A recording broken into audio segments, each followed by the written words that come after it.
నువ్వు ఎన్ని మాటలు అన్నా ఎదుటివాడు నిన్ను క్షమిస్తున్నాడు అంటే జాగ్రత్త గమనించండి.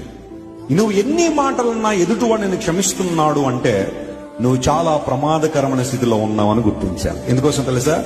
వాళ్ళు క్షమించిన ప్రతిసారి నీకు వాళ్ళకి మధ్య దేవుని పెట్టేస్తున్నారు. వాళ్ళు they are putting God in between you and the person you are accusing.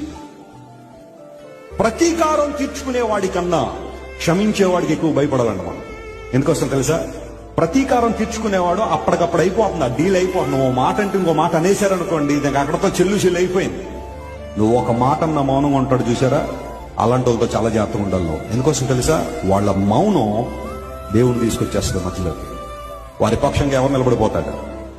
అందును బట్టే ప్రతీకారం తీర్చుకునేవాడికి ఎవడు భయపడక్కర్లేదండి ప్రపంచంలో. క్షమించే గుణం ఉన్నవాడికి భయపడాలట. కొందా భయం నీకు? భార్య ఏమంటలేదని చెప్పి ఇష్టానుసారం